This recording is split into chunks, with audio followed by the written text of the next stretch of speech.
All right, All right, we'll get we'll get started. started. Hi, Hi, everybody. everybody. My name's My Will name's Loomis. I'll be helping run everything throughout the course of the day today. If you have any issues or anything, feel free to reach out to me. I think my WhatsApp and my email address has been disseminated many times. Without any further ado, I'll send it over to Trey, Herr to give some opening remarks. Thank you, Thank you, everybody. everybody. Morning, everybody. On behalf of the Atlanta Council and the Statecraft Initiative, welcome to the 8th edition of the Cyber 912 Strategy Challenge, this year held entirely in cyberspace. Today, 22 teams are going to be competing from dozens of locations around the United States. We're incredibly excited to have you all join us in this new virtual format, underscoring the importance of training the next generation of cybersecurity professionals for tomorrow's crises and challenges. All of us are living through an unprecedented period in history, and your enthusiasm and perseverance to be here, to be prepared, to be ready to compete on a day like today is nothing short of inspiring. The team here has been working days and nights over the past 2 weeks to pull off this challenge, but today and tomorrow would absolutely not be possible without each of the 22 teams and their coaches and our judges who showed up today. Thank you all for being a part of this. We're going to be joined today by SICPA North America CEO and Atlanta Council Board Director Holl Lute, Assistant Director for Stakeholder Engagement at the Cybersecurity Infrastructure Security Agency at DHS Bradford Wilkie, and a panel of experts to discuss Dr. Ben Buchanan's latest book during the lunch hour. I'd also like to extend a warm thank you to our partners for their support for Cyber 912 and commitment to cyber workforce development. Thank you to Siemens and their Chief Cybersecurity Officer for North America, Kirk John, MITRE and their Director for Cybersecurity Integration, Emily Fry, Facebook and their Cybersecurity Policy Lead, Salahila Solahudin, New York University Center for Global Affairs, and the Military Cyber Professionals Association. With that, I'd like to turn it over to our boss, Director of the Atlanta Council Scowcroft Center, Barry Pavel. Good morning, everyone. I'm Barry Pavel, Senior Vice President of the Atlanta Council and Director of the Scowcroft Center for Strategy and Security, where we have our path-breaking cyber statecraft initiative do its amazing work. It's really a truism today to say that cybersecurity has evolved just a second well when we get beyond. Barry on the line. I'm sorry?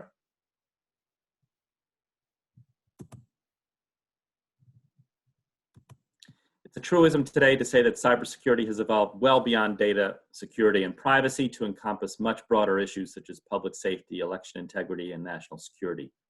In past years, we've seen renewed hacks against a wide range of targets, not just power grids, but particularly important today, as Trey referenced. We've seen ransomware targeting healthcare facilities, denial of service attacks in the Internet of Things, and of course, broader influence operations, which will still continue even though we're facing this unprecedented challenge. These are just a few examples of the kinds of acts malicious cyber actors have conducted, and they're similar to those that you will be confronting, hopefully only in our exercise over the next 2 days. Our Cyber Statecraft initiative has been at the forefront of these discussions, anticipating future threats and relentlessly providing relevant solutions. 8 years ago, we recognized that rapidly evolving and sophisticated threats have created a growing demand for technically literate policymakers and that the engagement of young and innovative talent would be particularly crucial. The Cyber 912 Strategy Challenge thus was established to develop capabilities to better respond to these new crises, nurture a multidisciplinary cybersecurity workforce for the future, and bridge the gap between the technical and policy communities. This last point is key to your role here today. This is not a cybersecurity competition. It is a competition designed explicitly to help teams understand the nexus between cyber and geopolitics and the use of cyber tools as instruments of statecraft. And that's why it's housed in the Scowcroft Center for Strategy and Security. Yesterday was General Brent Scowcroft's 95th birthday. He is widely recognized as the best national security advisor in history and remains the only one to have served 2 presidents. At the Scowcroft Center, we work very hard every day to develop sustainable nonpartisan strategies to address the most important security challenges facing the United States and U.S. allies and partners. The center honors General Scowcroft's legacy of service and embodies his ethos of nonpartisan commitment to the cause of security, support for U.S. leadership working with allies and partners, and dedication to the mentorship of the next generation of leaders, and that would be you in this case. As you may know, this strategy challenge has vastly expanded since its first edition, with just over 10 teams in Washington, D.C. And in coming months, we also plan to host similar competitions like this in Geneva, Switzerland, in Canberra, Australia, and New York City in the fall. I hope that several of the teams here will join us at one of our other competitions. You students encompass the best and brightest of your generation and highlight the interdisciplinary nature of cybersecurity today, with academic backgrounds ranging from IR to computer science, law, and business. These next 2 days will allow you to gain an in-depth understanding of the actors, the processes, the strategies involved in cyber policymaking during a real-world crisis and build innovative policy solutions to critical challenges. You'll also have a great opportunity to meet and interact with some incredibly experienced people shaping the field and the policies today. At the same time, it's a good opportunity for all the experienced professionals in the virtual room here to gain insights into the minds of the young people who will be leading the field into the future. I encourage all of you to take full advantage of this chance to be around those sharing your passion for cybersecurity and for cyber policy and geopolitics. We are offering virtual networking sessions tomorrow morning to ensure we continue to connect stakeholders in government and industry with students. Now, I'd love to turn it over to one of my favorite people from my former NSC days and with whom I have the pleasure of working at the Atlantic Council. That is the Honorable Jane Holl Lute. Jane is a council board director. She's president and CEO of SICPA North America. She's special advisor to the United Nations. Jane previously held several positions in peacekeeping and peace building at the UN, was deputy secretary of the Department of Homeland Security, and served on the National Security Council staff under President George H.W. Bush and President Bill Clinton. Jane truly exemplifies the importance of multidisciplinary skill sets in tackling policy challenges at the nexus of cybersecurity and geopolitics. Jane, thank you so much for joining us virtually today, and over to you. Thanks, Barry. Am I coming in clear? Lee? Sure. Great, and it's a real privilege to be with you. It's also, I think, something I can really connect to is mentioning Brent Scowcroft, an extraordinary individual. As you said, his birthday was yesterday. I was the last director for European and Soviet affairs on the National Security Council staff, and Brent was my boss. And there are lessons that he taught me that I carry with me today. One of the most vivid is where he said, when you sit down and you write a memorandum for the president, that's where it goes. So be right. And I've spent a lot of time in my career thinking about whether or not what we're doing is right. And when we think about cybersecurity policy making, I think we have to really unpack that term, because there are two communities, and in fact, two communities, listening today. One is the cybersecurity community, and the other is the policy-making community. Sometimes they overlap, but mostly they don't. And when they do, it's not always a seamless relationship. These are really two very, very distinct communities. I've had the privilege of working very closely with both. And the question I would say as you begin this exercise is ask yourselves, what do you wish which group do I fall into predominantly? And then what do you wish the other group knew about what you do and what you need to do it? Now, policymakers are very often used to being supported, but they need to support the technical community, the technologists among us. And so this is a reciprocal question that you should ask throughout this exercise. What do I really think the other group needs to know about what I do and what I need to do it? So if we think about the key issues of cybersecurity and the life that we live today, and the challenges of policymaking, really made very vivid in this environment with the coronavirus, we can see that the risk we face through cyber is extraordinary. Why? Because our reliance is complete. Our reliance on IT and access to the internet is absolutely complete. And it's featured in every facet of our life, no matter what we do, no matter who we are, whether we're healthcare professionals or technologists or policymakers or teachers or business people or anything else. And so when we think about our reliance, that's where our understanding of cybersecurity and policymaking should begin. everyone is reliant on accessible, continuous, reliable IT, information technology, obviously, and access to the internet. And so when we think about that reliance, how confident can we be that we're not particularly vulnerable? And this, to me, is one illustration really where these two communities, technologists and policymakers, you can really see vividly the difference between the two. If you say the word threat, what threatens, what threats do we face? Technologists will tell you that, when they see the word threat, they think of a vulnerability in a network or system. But policymakers think of bad guys. And just that one word alone tells you that we still have a lot of work to do in knitting these two communities together. So we have extraordinary reliance on IT and access to the internet, and not all of us are completely aware of just how extensive our reliance is, but we are also completely vulnerable. Jeff Moss, who founded Black Hat and DEF CON, is fond of saying, 30 years after the cuckoo's nest, there's not a single thing that we can do online, stop, shop, chat, access, write an email, send a text, send a picture. There's nothing we can do confident that our identity and our information is not subject to compromise. And that's a pretty sad statement when you think about it. What are the policy implications of that reliance? What are the policy implications of that vulnerability? And then finally, what is the importance of, how do we understand the importance of getting to a healthy posture when it comes to cybersecurity and staying there?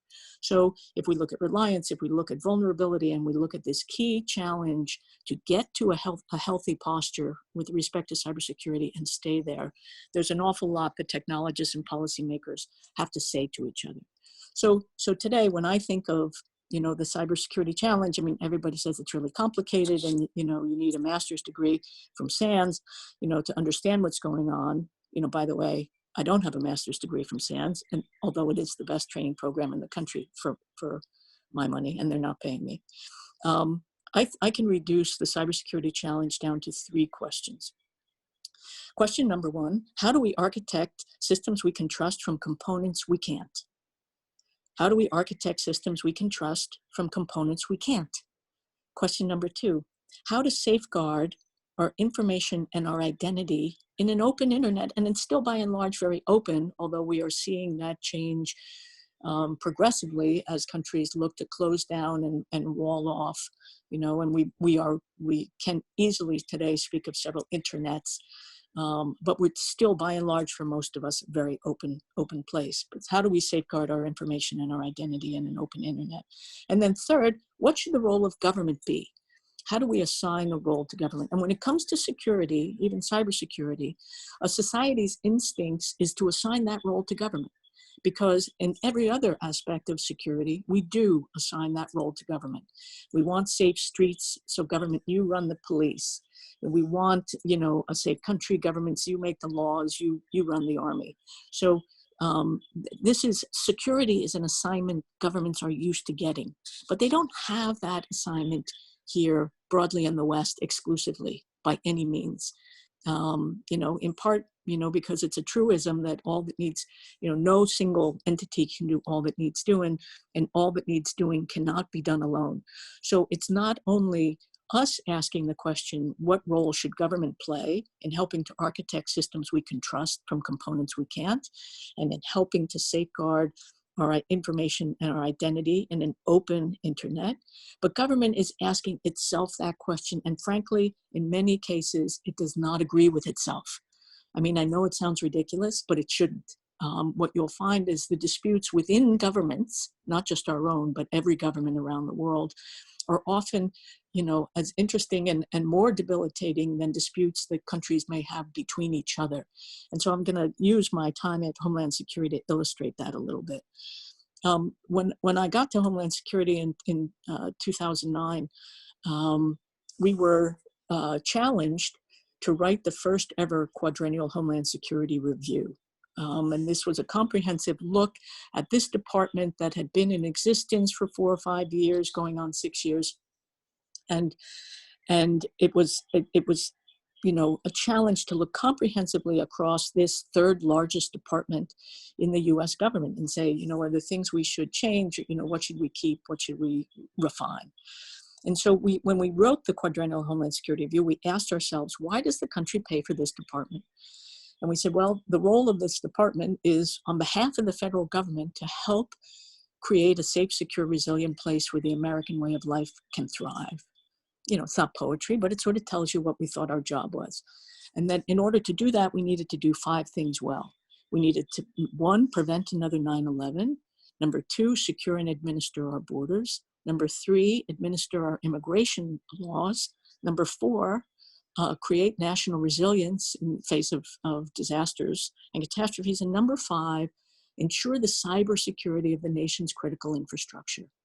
And when Homeland Security came out with this statement that number 5, that it would be the lead agency on behalf of the federal government for helping to secure cybersecurity or help instantiate cybersecurity for the nation's critical infrastructure, in many respects, it set off a massive conflict between agencies in the federal government. Our colleagues in the Department of Defense and SA, the Joint Staff, believed that ensuring the nation's defense and security was their job. And so what went on for the 4 years that I was the Deputy Secretary, apparently the longest in the history of the department, was really an interesting contrast. I mean, I had spent the first half of my adult life in the Army, so I knew DOD really very well. And I knew the agencies we were talking about very well. I was a signal officer in the Army, communications, data processing, IT. I mean, these were ancient terms when I was in the Army, but that's what I did. I've been around NSA since 1978. It's an agency I know reasonably well. And it's a set of mission sets that I also feel like I know pretty well. But what I realized is that taking a military approach or a defense-oriented approach to cybersecurity would not work. It would not work for the vast challenge that we faced. And but having this conversation over the course of active governance, when we ourselves had H1N1 spreading in the country, throughout the country in 2009 and 10, we had a number of incidents of back-to-back domestic terrorism and threats of terrorism. We had floods and fires and hurricanes and all of the things that we have every year. So this conversation about cybersecurity was deeply embedded in this broader dialogue that was going on, and also related to the role of Homeland Security. What should the role of government be? And what I learned is, as I evaluated the 2 lives that I had led, one is the military and security and international security life, and the other was this Homeland Security life. They're entirely different. These are entirely different communities.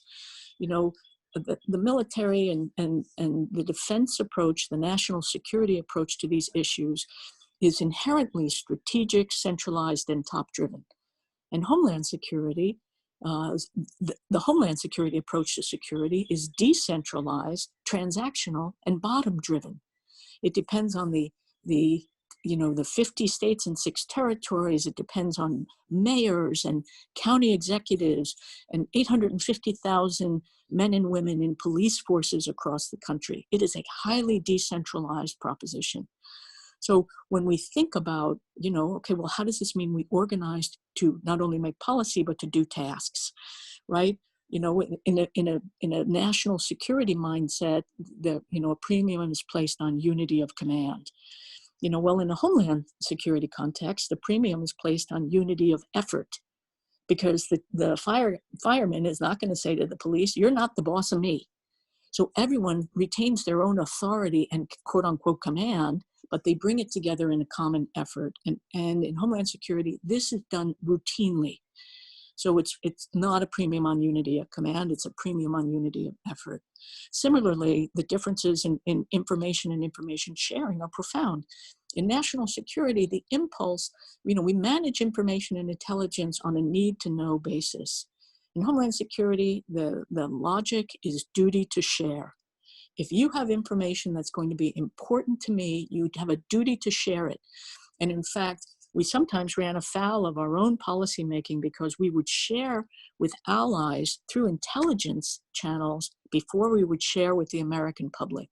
And I can tell you that was not very popular, the several times that it came out. And so in fact, we had to have a policy where we would not do that. If we had operationally pertinent information that we felt we needed to share with our allies, we had to share it with the American public. So these differences were really, really important. And when you think about the internet, or you think about cyberspace, and you think about our lives and our dependencies and our reliance on cyberspace, you know, do you think that cyberspace is strategic, centralized, and top-driven? I can't think of three more useless words in the English language to define the internet than strategic, centralized, and top-driven. It has grown instantaneously and organically for the past, 30 years, and the past 20 intensively. It just really exploding in information and connections and devices and users. Really, that was not foreseen when the founding fathers of the internet, and they were all fathers, as it turns out, at least that we know about so far, put this thing together. So we need a very different approach to think about how to manage cybersecurity. So and nowhere does that become more, I think, imperative than in a crisis. And we had some cyber crises. I mean, and not only we as a nation, our consciousness was shocked into the vulnerability and reality of cyber mischief and cyber malefactors out there, causing problems deliberately, sometimes inadvertently, but very often deliberately on a large scale with great consequences, not only to businesses, but to you and me. And so when you're in a crisis, everybody's focused on what do we do? What do we do? Well, what you need to do is organize what you do into three categories. The first thing you need to do in a crisis is establish a reliable way of staying informed with the facts. Okay? I mean, everybody's got a cell phone, everybody's an action officer, and everybody's got an opinion. And so, but that is not a way to stay informed. You need to identify high fidelity sources of information, get them close to you, including people with hands-on knowledge. I remember when we were dealing with a hostage crisis in the Congo when I was at the UN the first time, and we were talking about the North Kivus, and I looked around the room, I said, is anybody here from the North Kivus? No. Okay, look, get someone who, in this organization from the North Kivus, and I want them in this room for the duration of this crisis.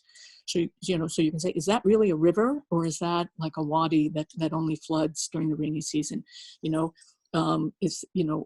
Do these roads actually connect? I mean, that's a physical example, but when you're dealing with a crisis in cyberspace, you need someone in the room who actually knows what they're talking about. And you need to have a high fidelity way of testing what you are hearing, because a lot of information is going to come at you quickly. And I can tell you, particularly in a crisis, information is a commodity. Because if you don't have an informed population, you don't have a stable population. Whether that's the population that you're dealing with and trying to address, whether it's your boss.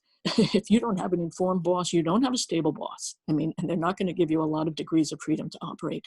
So imperative number one, or bucket number one of your action in a crisis, including perhaps especially a cyber crisis, is to establish a reliable way of staying informed and that you can understand what's happening.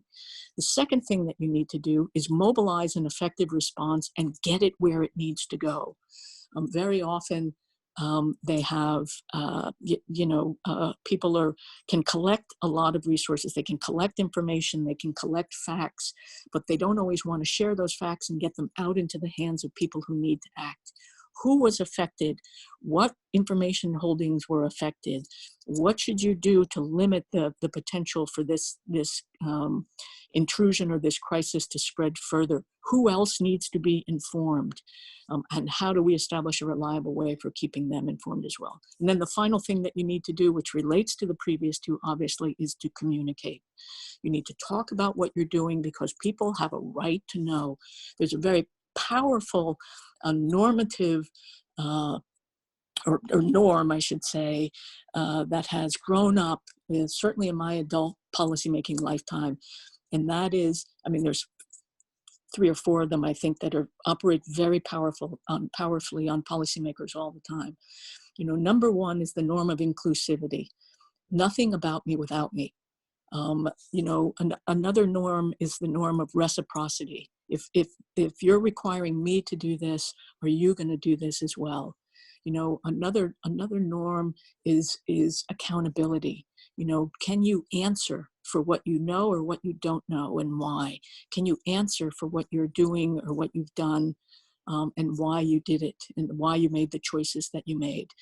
And these challenges in a cybersecurity crisis exist.